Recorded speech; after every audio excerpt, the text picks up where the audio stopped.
son of the protagonist of the story, Jagan. Although he is the son, he acts as the antagonist of the novel, creating the conflict between the father and the son. Marley belongs to modern generation, where he believes his father belongs to stereotype. Traditional life, their generation gap and emotional trauma creates a huge chasm between their relationship. Marley is tall, well-built and handsome. His father, Jagan, is proud of his imposing figure at the statue of Saloli.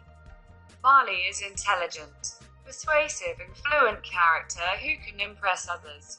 He loved his mother, but unfortunately, his mother died when he was a mere child. Since then, Jagan has been both mother and father to him. He gave him all that he wanted, which spoiled him. Marley takes his love for granted, without giving him respect nor love in return. He disobeys his father and does whatever he thinks proper. The true fact that he suffered from a psychological trauma, as his mother died of a rare type of brain tumor, which had no cure. But somehow or the other, Marley felt that it was his father's theories of nature cured which had killed her.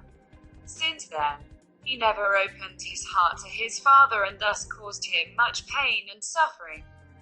Marley's opens conflict with his father, refusing the food cooked by him, which suited Marley as he grew up and cut a fine figure. Then suddenly he decides to stop studying at college, claiming his intention to write novels. However, he seems not to bear the idea of what and when to write. He steals money from the conceal of his father and goes to America to study writing novels. He returns from there with another person, Grace, whom he introduced as his wife, but to whom he was not really married. His father's relatives cut off him because he has a Christian in the family. His father decides to barricade his part of the house and lived in complete seclusion, as he believes his home polluted. However, Marley takes no heed about any of those traditions. After living in America, he dislikes his town and wants to modernize it. Marley demanded over 2 lakhs of rupee to set up a factory for the manufacture of a story writing machine.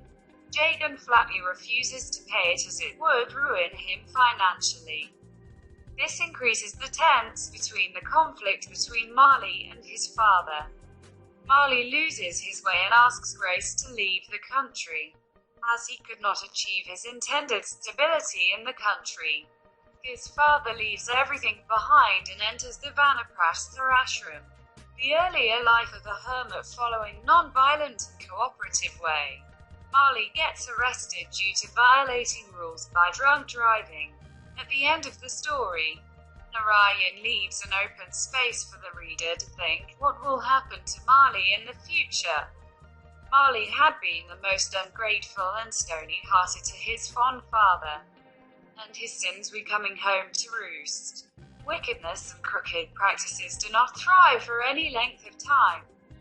Marley must have learnt this lesson, or at least he should have realized that one ought to be proud of one's country, and the art cannot be mechanical. He must have realized the hollowness of his fantasy, which is based on another one's expenses.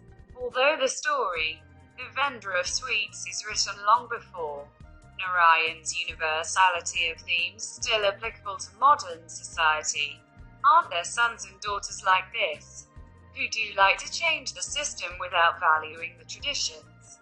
Aren't there children who intend to build the dreams on parents' money?